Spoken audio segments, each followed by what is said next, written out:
चलिए आगे बढ़ा जाए। करेंट डेंसिटी के बाद करेंट डेंसिटी में ही by the relation between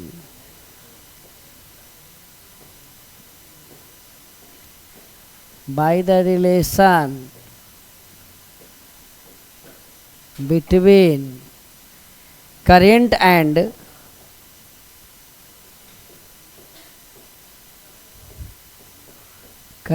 and drift velocity। क्या था हम लोग का? I बराबर NE/AVD। पिछले क्लास में ओम्स लॉ को प्रूफ नहीं ना किए थे, अब करेंगे। इस रिलेशन से ओम्स लॉ को प्रूफ कर सकते हैं। हालांकि लॉ का कोई प्रूफ होता नहीं है, लेकिन इसमें हम कर सकते हैं, हो जाता है। कर दिए थे ना पिछले दिन।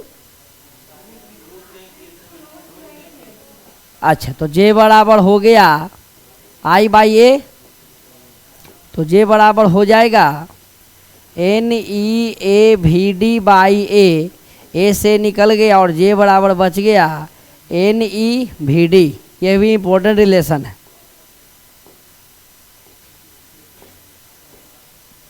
करेंट डेंसिटी का और भी यूज है। अभी हम चलते हैं फिर से by the relation I equal to NE/AVD। तो I बराबर हो जाएगा, देखिएगा, NE/AVD के जगह पे E/τ/m। तो I बराबर हो गया NE² AE/τ/m। ऊपर भी L से मल्टीप्लाई और नीचे भी L से मल्टीप्लाई, EL/τ/mL। अब देखो, इलेक्ट्रिक फील्ड गुना लेंथ हो गया पोटेंशियल, तो ये पोटेंशियल इंटू τ/mL। अब इस V को आप नीचे ले आइए, तो हो गया I/V बराबर NE² A/τ/mL। अब इसको उल्टा करके लिख दीजिए, ये शायद हम करवा दिए हैं। V/I बराबर mL/ रेजिस्टिविटी, हाँ, NE² A/τ। यार हो गया m/NE² τ इंटू L/A। अब इसको अलग कर दो और इसको अलग रखो, तो R बराबर हो गया ρL/A। इस रो को बोलते हैं रेजिस्टिविटी। तो रेजिस्टिविटी का एक्चुअल फार्मूला क्या हुआ? वो हुआ m/NE² τ। तो यहाँ से क्लियर एक बात हो जाता है कि resistivity does not depends upon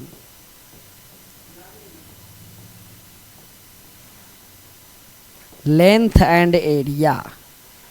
ये लेंथ और एरिया पे डिपेंड नहीं करता है, ये डिपेंड करता है नेचर ऑफ मटेरियल पर और टेम्परेचर पे, दो चीज़ पे।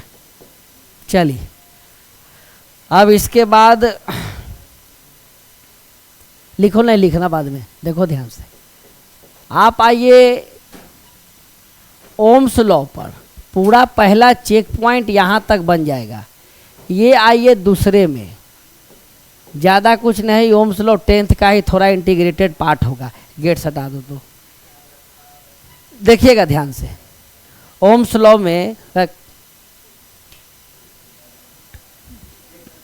लॉ में सबसे पहले आपको बताते हैं पोटेंशियल डिफरेंस के बारे में। बात नहीं करिए, देखिए ध्यान से। Potential difference, the difference between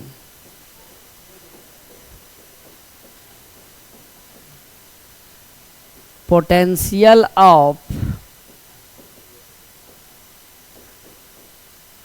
two terminal. यह एक ऐसा चीज है जो हर जगह पे सेम रहेगा। ये V1 ले लीजिए, ये V2 ले लीजिए। अगर V1 बड़ा है V2 से तो पक्का है करंट ऐसे जाएगा और डेल्टा भी हो जाएगा V1 माइनस V2, और ये चेंज नहीं होगा। अगर एक बैटरी को हम ऐड करें, समझने के लिए समझिए, अगर एक बैटरी को ऐड करें, बड़ा लाइन जो होगा वो पॉजिटिव सिग्नल देगा, छोटा लाइन जो होगा वो निगेटिव। और अगर ये 10 वोल्ट है तो पक्का बात है यहाँ का अगर ए पॉइंट है और यहाँ के अगर बी पॉइंट है, तो अगर बी हमारा 0 वोल्ट हुआ, क्वेश्चन ये है कि ए का टर्मिनल वोल्टेज क्या होगा, वो that depends upon B. B है निगेटिव यानी छोटा पोटेंशियल है, तो बी अगर 0 वोल्ट हुआ तो इसके हिसाब से ए कितना हो जाएगा। अच्छा, अगर बी 2 वोल्ट हुआ तो ए कितना होगा, 12 वोल्ट। अगर बी -2 वोल्ट हुआ तो ये कितना हो जाएगा, 8 वोल्ट। क्योंकि वी ए भी लिखिएगा तो लिखिएगा V A minus V B, यानी 8 माइनस -2, 8 + 2 बराबर 10 वोल्ट। तो अगर हिसाब किताब लगाया जाए पोटेंशियल का, तो हम बोल सकते हैं कि potential difference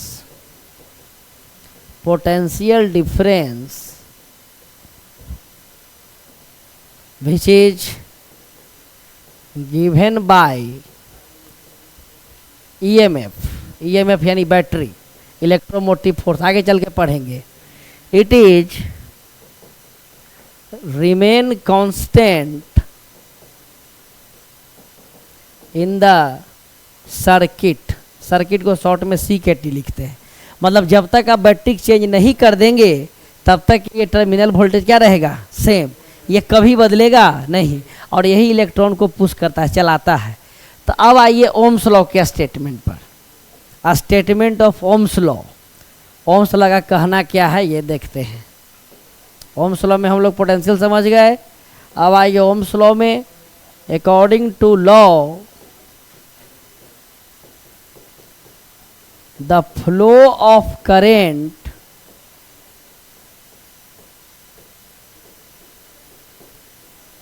inside the conductor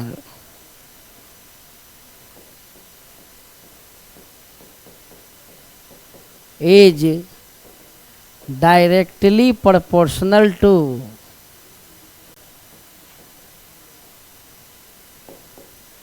potential difference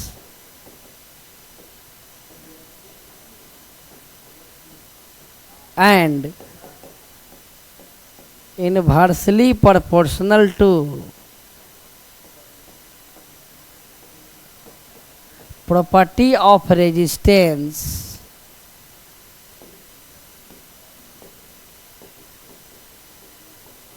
which is known as property of conductor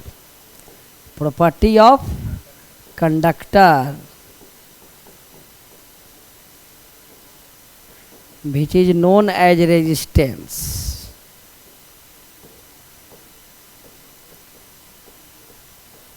at given temperature same होना चाहिए। यानी मान के चलिए कि अगर आपका यह एक कंडक्टर है,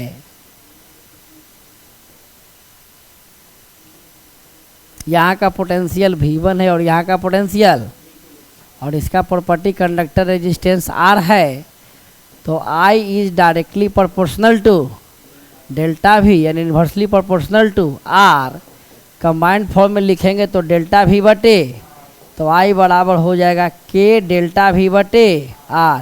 K का वैल्यू 1 ले लेंगे तो I बराबर हो जाएगा V बटे, ये है आपका करंट वोल्टेज रेजिस्टेंस का रिलेशन।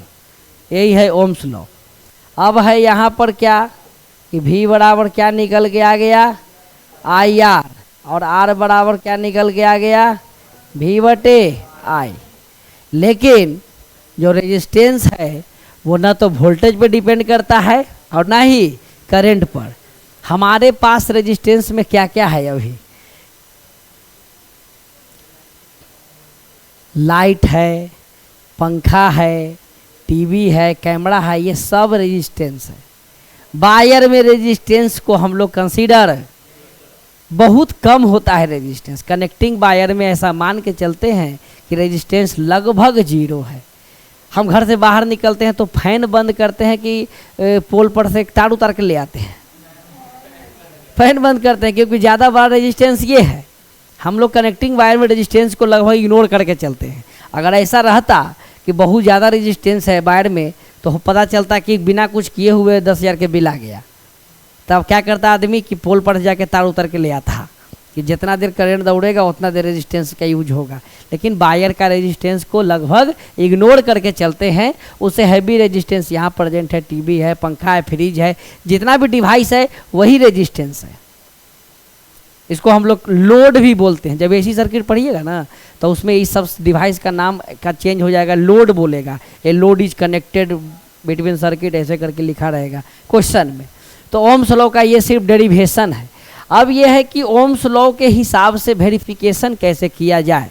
देखिए 10th में, अभी तक सब 10th वाला चल रहा है, इसके बाद थोड़ा सा ऊपर पढ़ाएंगे verification of Ohm's law.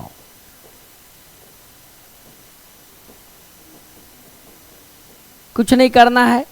Verification में एक एक्सिस पर वोल्टेज लगा देना है, एक एक्सिस पर करंट लगा देना है। यहाँ वोल्टेज हो गया और यहाँ करंट हो गया। हम लोग वोल्टेज को बढ़ाएंगे, करंट अपने आप बढ़ेगा। फिर वोल्टेज बढ़ाएंगे, करंट अपने आप बढ़ेगा और ये ऐसे बढ़ेगा कि एक लाइन बन जाएगा which is passing through origin, straight line. ये कांस्टेंट ग्राफ है। ये ग्राफ क्या है? कांस्टेंट। भी बढ़ेगा तो आई बढ़ेगा। तो यहाँ से इसको बस टर्मिनल एक्सिस ऐसे करके इंटरसेक्शन लाइन मिला दीजिए। मतलब हम लोग वोल्टेज बढ़ा रहे हैं, करंट अपने आप बढ़ते चल जा रहा है। We can check the value of current after connecting EMF to the circuit and be found for ohmic conductor। दो प्रकार का कंडक्टर होता है, एक ओमिक, नॉन ओमिक। तो we found for ohmic conductor current increases as voltage increases. और अगर ऐसा हुआ तो we see the graph between V and I, या I एंड V, यहाँ पर I V का ग्राफ है। जो बाई एक्सिस होगा उसको पहले लिखते हैं, लेकिन VI graph, we see the graph between VI becomes a straight line which passing through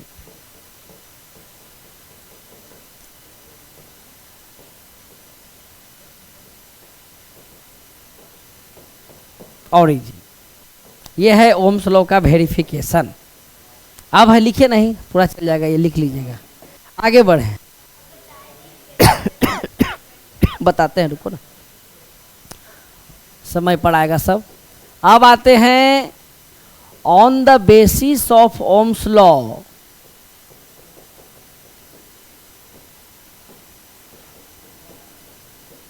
there are two types of conductor. दो टाइप का कंडक्टर होगा ओम्स लॉ के हिसाब से। पहला ओमिक कंडक्टर, वैसा कंडक्टर जो ओम्स लॉ को फॉलो करे वो ओमिक कहलाएगा। और दूसरा आएगा नॉन ओमिक कंडक्टर, वैसा कंडक्टर जो ओम्स लॉ को फॉलो नहीं करेगा वो कहलाएगा नॉन ओमिक कंडक्टर। तो पहला में चलते हैं ओमिक कंडक्टर में।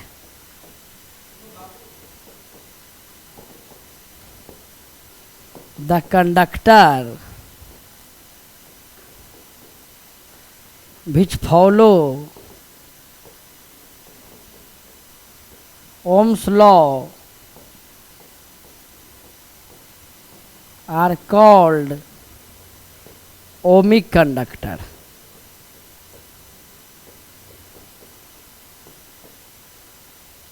सारा का सारा कंडक्टर ओम्स लॉ को फॉलो करता है मिनिमम टेम्परेचर पे।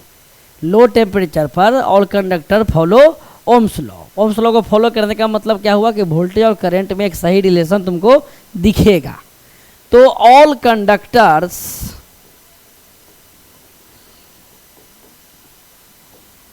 फॉलो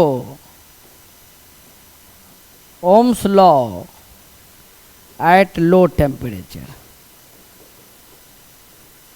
टेम्परेचर बढ़ाइएगा तो बात कुछ और हो जाएगा। ओमिक कंडक्टर का एक खास बात और है, the graph of ohmic conductor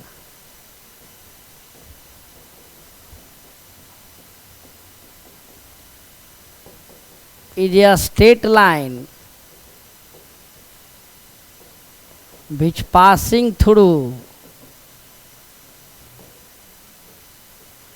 कहाँ से पास करेगा? ऑरिजिन। ऐसे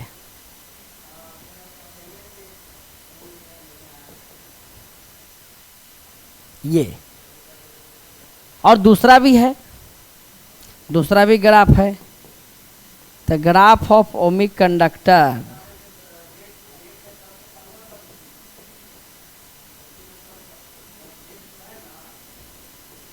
is also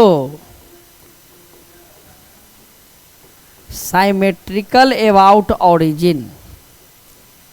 symmetrical about origin का मतलब ऑरिजिन से ऊपर जैसा होगा ऑरिजिन से नीचे वैसा ही होगा, इसको साइमेट्रिकल कहेंगे। ओम्स लॉ ओमिक कंडक्टर को पहचानने का दो तरीका हो गया। पहला तो ग्राफ उसका स्ट्रेट लाइन होगा जो ऑरिजिन से पास करेगा, और दूसरा ये हुआ कि उसका ग्राफ कैसा होगा? साइमेट्रिकल, एक्सिस के बाएं उधर जैसा दाएं, समझिए मिरर इमेज टाइप का, और कुछ नहीं। दूसरा है, अच्छा इसका एग्जांपल में क्या हो गया? कॉपर, एल्युमिनियम, सब कुछ, सारा कंडक्टर, लेकिन टेम्परेचर कितना होना चाहिए? लो, ज़्यादा टेम्परेचर नहीं होना चाहिए, नहीं तो ओम्स लॉ को फॉलो नहीं करेगा। दूसरा कंडक्टर हमारा हो गया non ohmic conductor.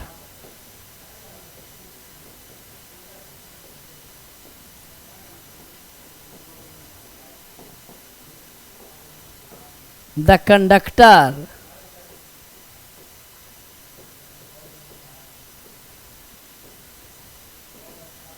which do not follow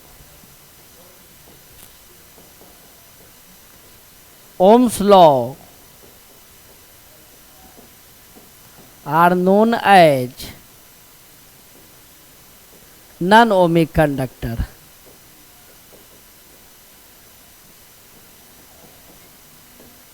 example के तौर पर सबसे पहले तो तुमको बता दें कि all semi conductor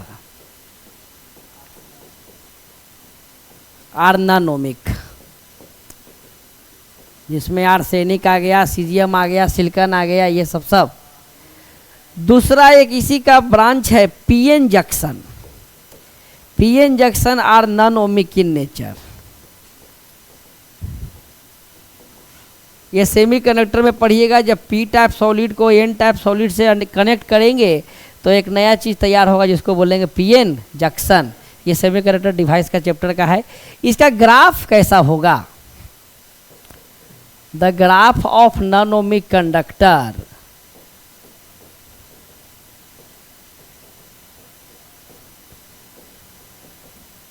is neither a straight line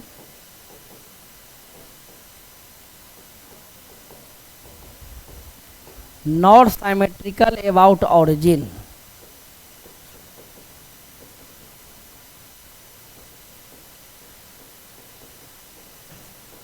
ना तो यह स्ट्रेट लाइन होगा, ना ही ये साइमेट्रिकल होगा ऑरिजिन के, मतलब ये ऑरिजिन से कभी कभी पास भी नहीं करेगा। एक एग्जांपल के तौर पर देते हैं। एक्चुअली ये पीएन जंक्शन का भी कैरेक्टर है ऐसे, एगो बहुत आगे से बढ़ा है और एगो बहुत बगल से, इसको बोलते हैं junction breakdown.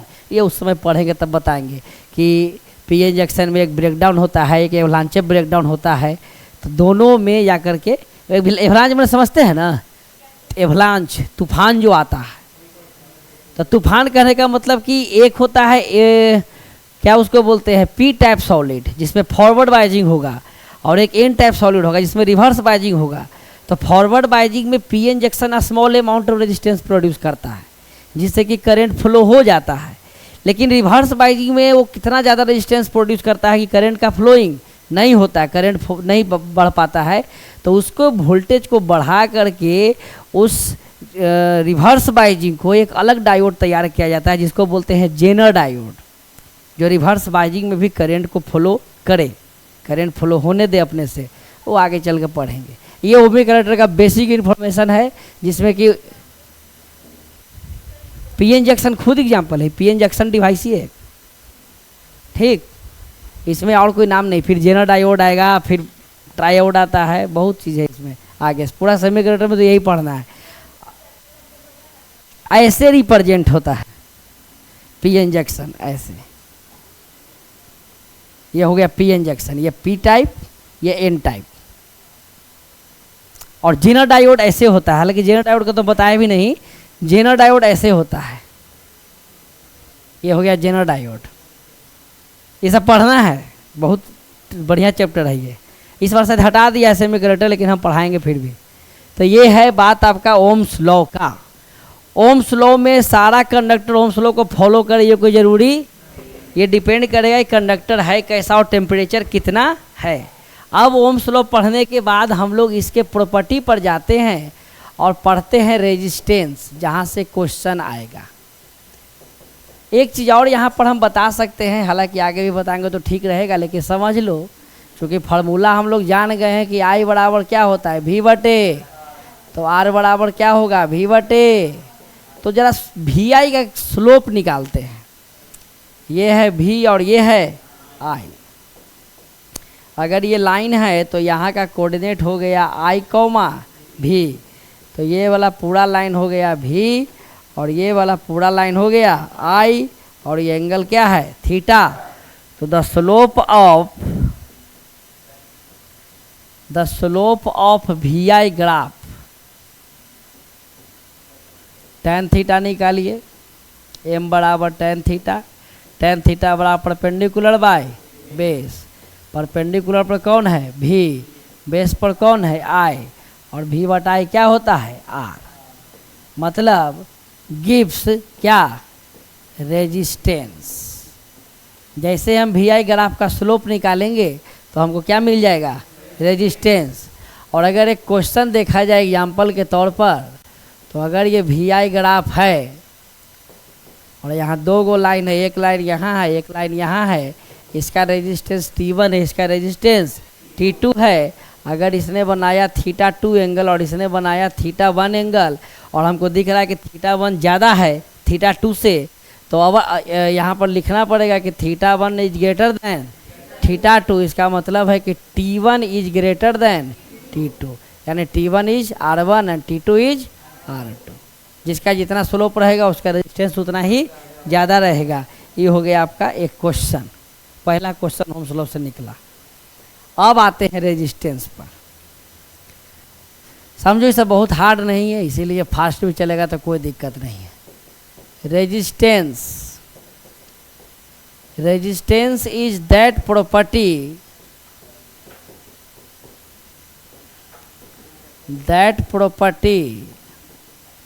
of conductor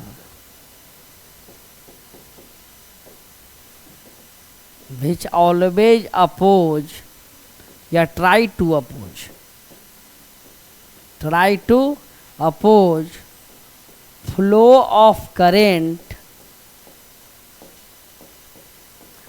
through the conductor।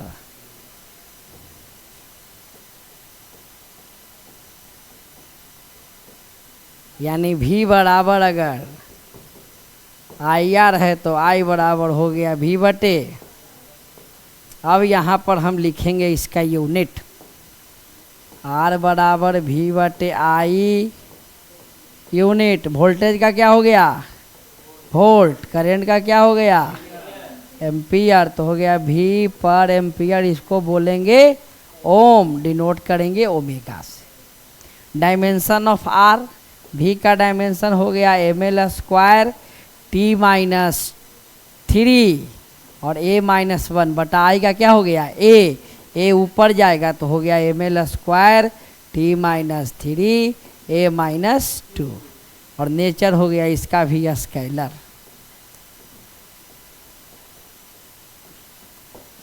अब लोग अगर हम चलें इस फार्मूला से कि relation between current and drift velocity वाला से, तो वहीं से पता चलेगा कि क्या है मामला। Relation between current and drift velocity VD क्या था जी, आई बराबर N E A V D. तो आई बराबर N E A E tau by M. तो आई बराबर हो गया N E square A E tau by M. ऊपर नीचे एल से मल्टीप्लाई करें तो N E square A E L tau by M L. तो आई बराबर एन ई स्क्वायर ए भी tau by M L. I बटे भी कर दीजिए तो बच गया N E square tau A by M L. अब इसको उल्टा कर दीजिए तो हो गया भी बटे आई बराबर M L by N E square tau A, यानी आर बराबर, ये भी बटे क्या हो गया आर, आर बराबर हो गया रो इंटू एल बाई ए। अब एक चीज़ क्लियर हो गया कि रेजिस्टेंस ऑफ ए कंडक्टर, देखो इस फार्मूला में ना कहीं पर एल है, ना कहीं पर भी है, ना कहीं पर आई है, सब खत्म हो गया। बचा क्या, लेंथ, एरिया, टाउ और करंट, ये डेंसिटी है मतलब amount of current, nature of conductor. तो resistance of a conductor does not depends upon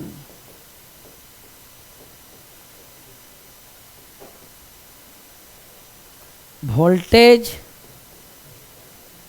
and current।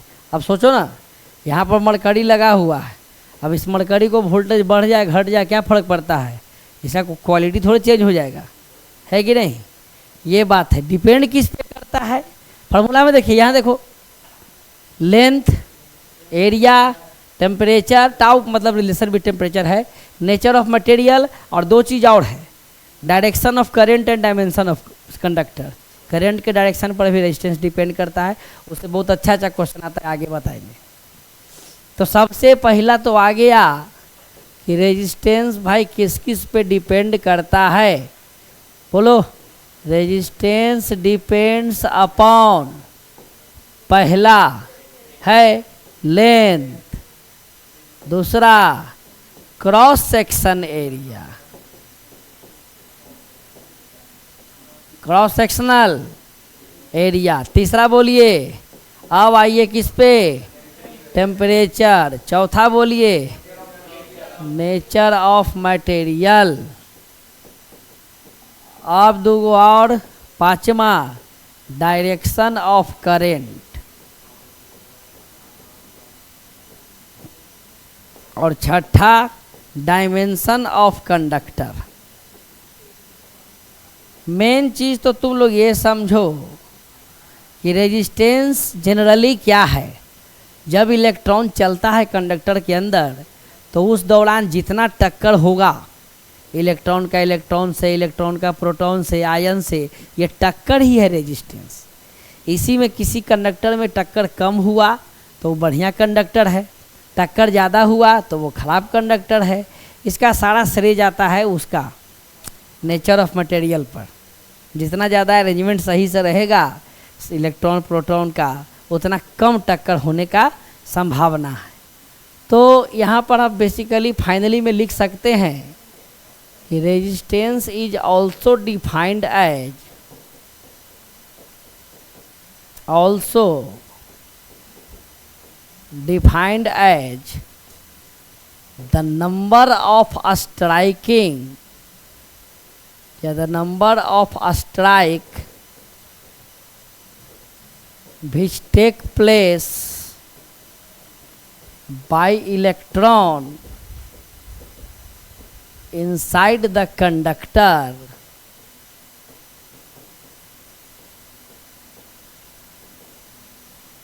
during its motion. मान के चलो ना कि ये कंडक्टर है, बहुत बढ़िया कंडक्टर है, अच्छा क्वालिटी का, इसमें इलेक्ट्रॉन एकदम ढंग से चल रहा है।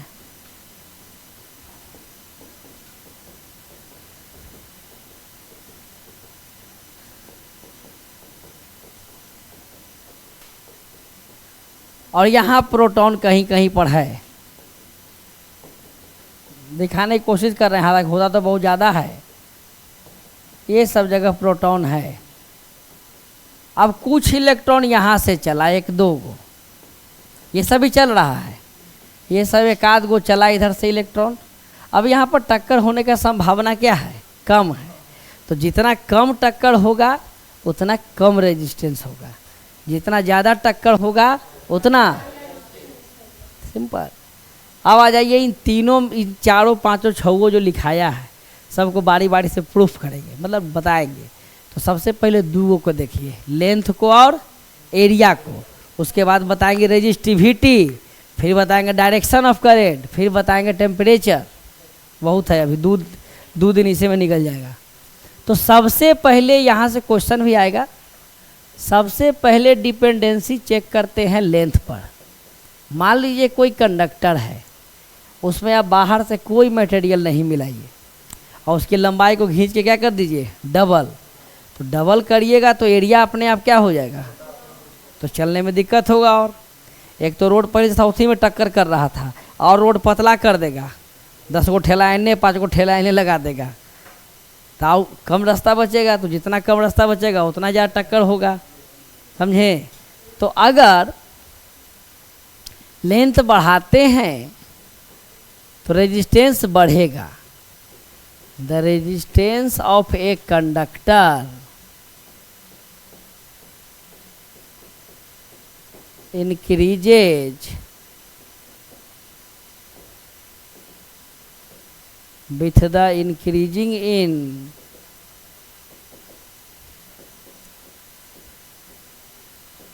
length of the conductor,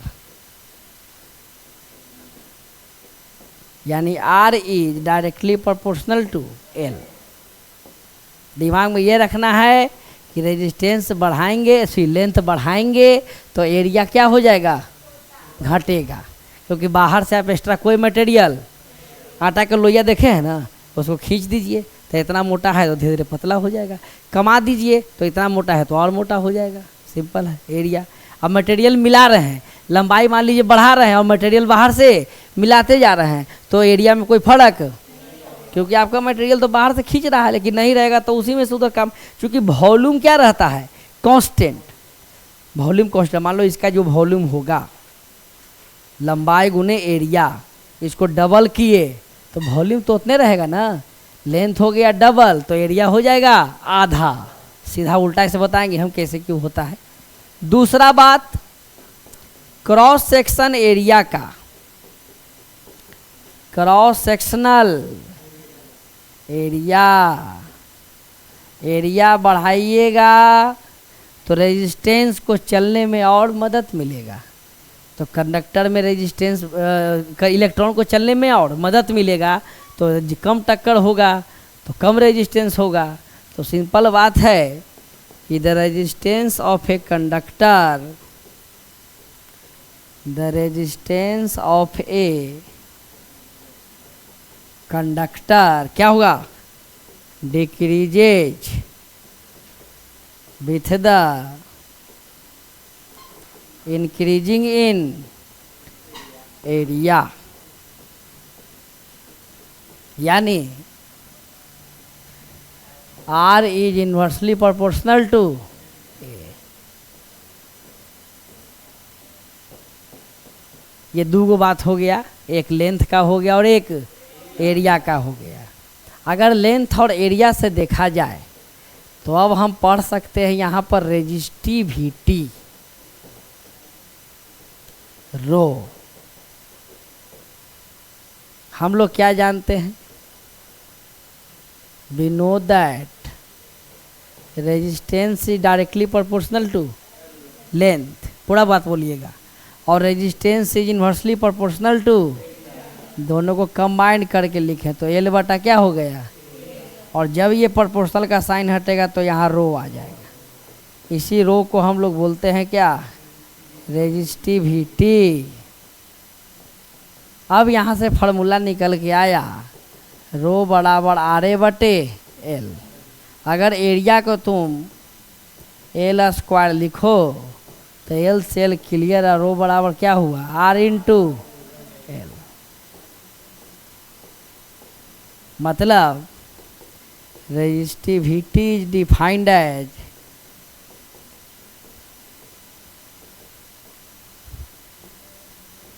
resistance in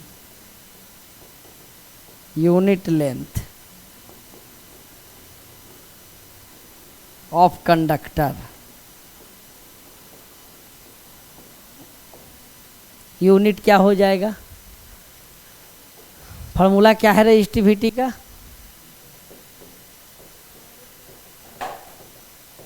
नहीं याद हुआ, रो बराबर आर इंटू एल। तो यूनिट क्या हो जाएगा, रेजिस्टेंस का यूनिट, लेंथ का unit, dimension M L cube T minus 3 A minus 2।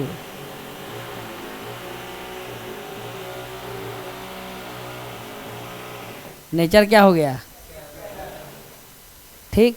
इतना बात, अब इससे बहुत क्वेश्चन आएगा। इसी से हम डायरेक्शन पकड़ लेंगे करंट का, कि करंट के डायरेक्शन से क्यों रेजिस्टेंस का दिक्कत होता है, डिपेंड करता है। तो इससे रिलेटेड ये बात तो लिख ही देते हैं फिर से। तो रेजिस्टिविटी डिपेंड किस पे किया,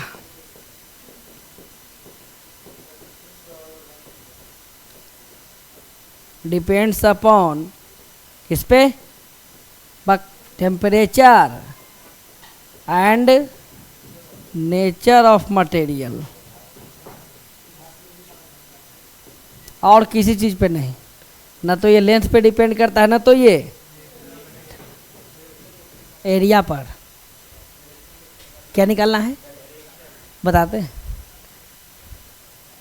बर्दाश्त करिए, सब आ जाएगा। क्वेश्चन देखो, दिखाते हैं एगो सिंपल साधारण क्वेश्चन। कह रहा है यहाँ देखिए, कह रहा है कि if the resistance of a conductor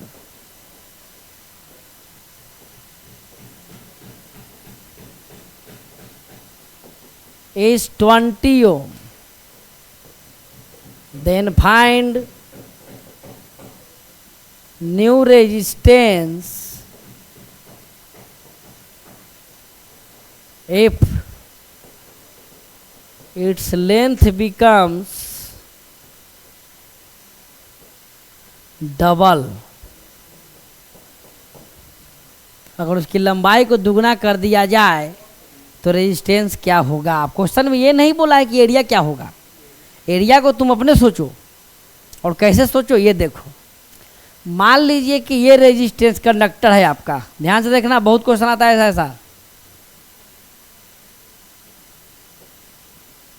और इसकी लंबाई आप एल मानिए, क्रॉस सेक्शन एरिया ए मानिए, और अभी इसका रेजिस्टेंस कितना है, यानी R इजकल टू 20 ओम जो दिया हुआ है वो actually row L by A का वैल्यू दिया हुआ है।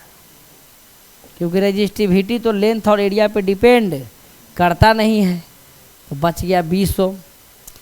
अब है कि इसके लंबाई को करना है डबल, तो लंबाई को कर दीजिए डबल।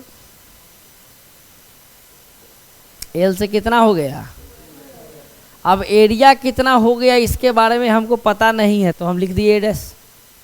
क्या लिख दिए, और हम जानते हैं कि दोनों का वॉल्यूम क्या होगा, वॉल्यूम आर सेम। तो V1 बराबर, यानी एरिया गुने लंबाई बराबर एरिया गुने, इसका एरिया ये था, लंबाई एल था, इसका एरिया ए डैश है, लंबाई कितना है 2। एल से एल क्या हो गया, तो ए डैश का वैल्यू कितना आया a बाई 2। अब हमको पता चला कि लंबाई को डबल करेंगे तो एरिया क्या हो जाएगा, आधा। तो अब इसको अब याद कर लीजिए, लंबाई बढ़ेगा m टाइम्स या n टाइम्स, तो एरिया कितना घटेगा, n टाइम्स उतना घटेगा वो, तो ये हो जाएगा n l, एरिया हो जाएगा a बाई n। लंबाई बढ़ गया 10 गुना, तो एरिया कितना घटेगा। तो अब जो नया रेजिस्टेंस हम लिखेंगे आर डैश, वो हो जाएगा rho L dash by rho L dash का मतलब 12 और ए डैश का मतलब ए बाई टू कहाँ गया ऊपर 4 रोएल बटे ए, और इसी रोएल बाई ए का वैल्यू कितना है 20, तो हो गया 4 गुने 20 इजकल टू 80 ओम। 80 ओम का रेजिस्टेंस आया। एक बार देख लीजिए ढंग से, ये क्वेश्चन स्टार्ट हो गया यहाँ से। पहले कनेक्टर का रेजिस्टेंस था 20 ओम, लंबाई था एल, एरिया था ए, हम लोग माना अपने आप से, डबल करना है लेंथ, तो एरिया क्या हुआ, एरिया आधा हो गया। पहले रेजिस्टेंस 20 था, अब किए कैलकुलेट तो कितना बढ़ गया 80, और लंबाई दुगना करने से रेजिस्टेंस कितना गुना बढ़ रहा है 4 गुना। इसको रटने का ज़रूरत नहीं है, जब आएगा तब निकल जाएगा अपने आप। बस खाली एरिया वाला कंसेप्ट रखिए कि वॉल्यूम कभी भी चेंज नहीं होगा। दूसरा आगे बढ़ें, एक क्वेश्चन और देते हैं, बना के देखिएगा। तो ऐसे देते फोटो बनाकर, अगर मान लो ये कंडक्टर है जिसका रेजिस्टेंस है 80 ओम, लंबाई एल है, चौड़ाई ए है, कह रहा है कि if the radius of the conductor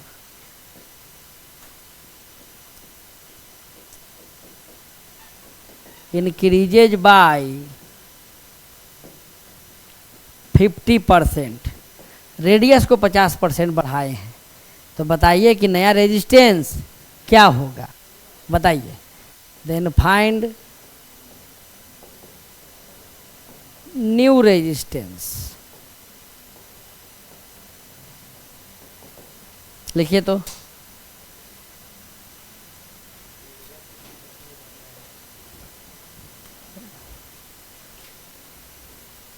radius के घटने बढ़ने से किस पे फर्क पड़ेगा, एरिया पर।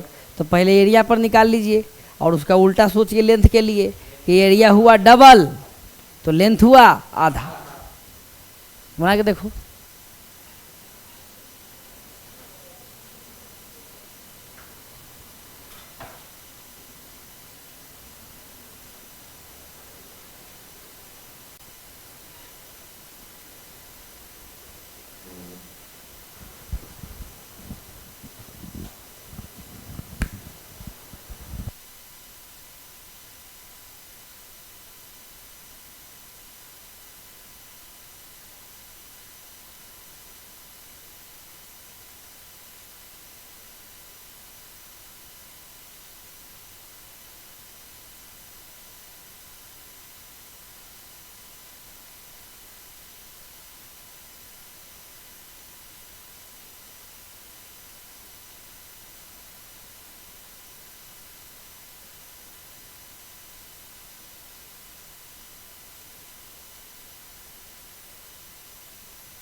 चलिए देखा जाए।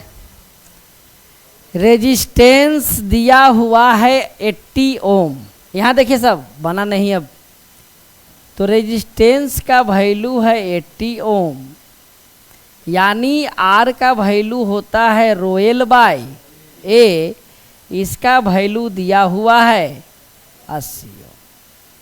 ठीक, अब है क्वेश्चन की रेजिस्टेंस, ये कंडक्टर के रेडियस को बढ़ाया, तो अभी क्या था रेडियस, अभी रेडियस था आर, तो इसका फॉर्मूला था पाई आर स्क्वायर। ठीक, 50% बढ़ने का मतलब हुआ 50/100 यानी 1/2। तो आर डैश हो गया आपका r प्लस r/2 यानी 3r/। तो इसके हिसाब से a डैश निकल गया पाई आर डैश का स्क्वायर यानी पाई इंटू 3r/2 का होल स्क्वायर यानी 9 into pi R square by 4।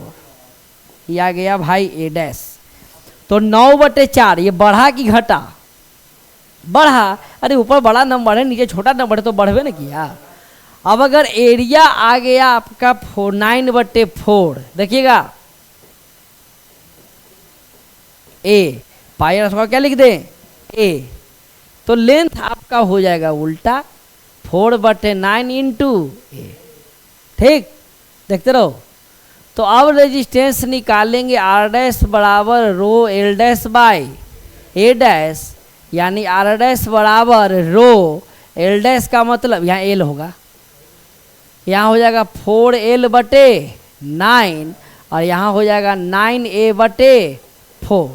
तो आर डैश हो गया 4 चौक 16/81 रो एल बाई ए।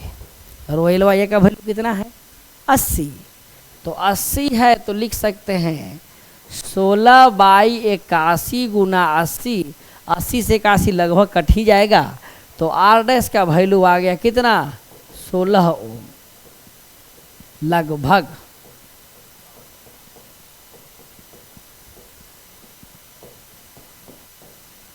लिख लीजिए आया समझ में? हाँ